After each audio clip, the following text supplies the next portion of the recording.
اردو برج بھاشا سے پیدا نہیں ہوئی۔ یہ ایک نظریہ تھا۔ اس کے بعد جو دوسرا نظریہ تھا وہ نظریہ دیا نصیر الدین ہاشمی صاحب نے، دکن میں اردو۔ نصیر الدین ہاشمی صاحب نے یہ بحث کی کہ اردو دکن میں پیدا ہوئی ہے اور وہیں سے پھیلتے پھیلتے بر صغیر پاک و ہند کی ایک وقت میں سب سے بڑی بولی جانے والی زبان قرار پائی، اور یہی وجہ تھی کہ جب 1799 اور 1800 میں ایگزیکٹلی انگریزوں نے اپنے آفیسران کو کوئی ہندوستانی زبان سکھانے کا فیصلہ کیا تو وہ زبان کوئی اور نہیں بلکہ اردو تھی، جس کے لیے انہوں نے فورٹ ولیم کالج اسٹیبلش کیا، اور جہاں انگریز آفیسروں کو ایڈمنسٹریشن چلانے کے لیے اردو زبان سکھائی جانے لگی۔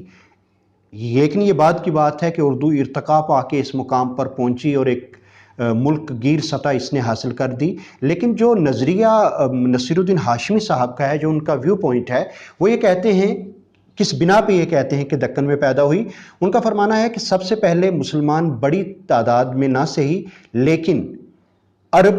والے مالابار کے ساحل پہ آئے، اور یہ لوگ آمد اسلام سے پہلے آئے، یعنی کہ 6 صدی عیسوی کے اوائل میں جب پیغمبر اسلام حضرت محمد صلی اللہ علیہ وسلم کی پیدائش ہوئی، اس سے بہت پہلے عرب والے ٹریڈ کے لیے، تجارت کے لیے مالابار کے ساحل پہ آتے تھے، یعنی کہ ہمارے کیرلا سے لے کر کرناٹکا اور اوپر گجرات کے ساحل تک کا جو یہ پورا علاقہ تھا، اس میں عرب سے وہ لوگ آتے تھے تجارت کرنے کے لیے۔ کچھ لوگ یہاں رک کے رہنے لگے، یہاں کی زبان سیکھنا شروع کی، اپنی زبان کے لفظ یہاں اس زبان میں داخل کیے، اور اس طرح ان کے آنے کی وجہ سے اردو زبان پیدا ہوئی۔ پیارے بچوں، میں نے آپ سے ایک بات کہی تھی کہ زبانوں کے 4 بڑے خاندان ہیں، 2 جو ہندوستان میں نے بتائے تھے، ہند آریائی اور دراوڑی خاندان۔ ایک جو تیسرا بڑا خاندان ہے جو وسط ایشیا، یورپ کے کچھ علاقوں کے ساتھ جلتا ہے، گلف کنٹریز میں جو زبانیں بولی جاتی ہیں، وہ ہے سامی زبان کا خاندان، ہیبریو لینگویج جو ہے، جس میں عربی، ہیبریو اور اس کی جو آف شوٹس ہیں، جتنی زبانیں ہیں، بولیاں ہیں، ڈائلیکٹس ہیں یا لینگویجز ہیں، وہ اس خاندان کی ہیں۔ عربی کا تعلق سامی خاندان سے ہے، عربی ہند آریائی نہیں ہے، تو ظاہر ہے کہ ایک خاندان ہی الگ ہے۔ سامی خاندان میں ہند آریائی زبان پیدا نہیں ہو سکتی، اور اس پر بھی جب لسانیات کے ماہرین نے تحقیق کی تو نصیر الدین ہاشمی صاحب کے اس نظریے کو انہوں نے غلط قرار دیا، اور یہ طے پایا کہ یہ نظریہ معتبر یا مستند نہیں ہے۔ پھر اس کے بعد ایک اور نظریہ جو آیا وہ تھا سید سلمان ندوی کا۔ سلیمان ندوی صاحب کا جو نظریہ تھا وہ تھا سندھ میں اردو۔ سندھ آپ سارے جانتے ہیں کہ آج ہمارے پڑوسی ملک کی حدود میں شامل ہے، لیکن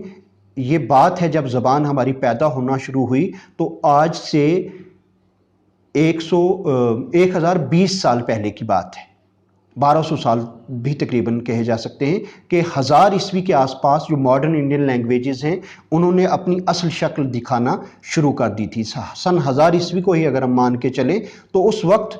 بھارت کی حدود کامروپ آسام سے لے کر کہاں تک تھیں؟ افغانستان میں قندھار اور کابل تک، اور ادھر ہمارے کشمیر سے لے کر کنیا کماری تک، جس میں بنگلہ دیش، بھوٹان کے کچھ علاقے، نیپال کے بہت سارے علاقے شامل تھے، تو وہ ہمارا بھارت ورش پورا اس وقت تھا، جس میں موجودہ پاکستان بھی شامل ہے۔ تو یہ اس دور کی بات ہے۔ وہ کہتے ہیں کہ ان کا مفروضہ بھی کس بنا پہ ہے کہ مسلمانوں کی آمد کے ساتھ اس کو جوڑا گیا۔ اس کی وجہ کیا ہوئی کہ اردو جس لپی میں، جس رسم خط میں، جس سکرپٹ میں لکھی جاتی ہے، وہ سکرپٹ کس کی ہے؟ عربی اور فارسی کی توسیع شدہ شکل، ایکسٹینڈڈ فارم ہے۔ بے شک عربی کے پاس صرف 28 حروف ہیں ان کے حروف تہجی میں، اور ہمارے پاس 52 ہیں، کیونکہ ہمارے پاس بہت سی آوازیں آئیں۔ فارسی میں بھی جب گیا تو وہاں بھی پے، چے، گاف نہیں ہے، جو عربی کے پاس وہ فارسی کے پاس ہے، اور ٹے، ڈال، ڈے ان دونوں کے پاس نہیں ہے، ہمارے پاس ہے۔ تو کہنے سے غرض یہ ہے کہ جب ہم اردو حروف تہجی کے ارتقاء کی بات کریں گے اس میں اس تفصیل میں جاؤں گا، لیکن یہاں میں صرف یہ بتانا چاہتا ہوں کہ انہوں نے صرف اس بات پہ اس مفروضے کو قائم کیا کہ اردو زبان چونکہ عربی فارسی رسم خط میں لپی میں لکھی جاتی ہے، الف بے سے لکھی جاتی ہے، اور دائیں سے اس کو بائیں لکھا جاتا ہے، اور ہندی کی طرح بائیں سے دائیں نہیں لکھا جاتا، لہٰذا یہ اس کا تعلق جو ہے مسلمین سے ہے،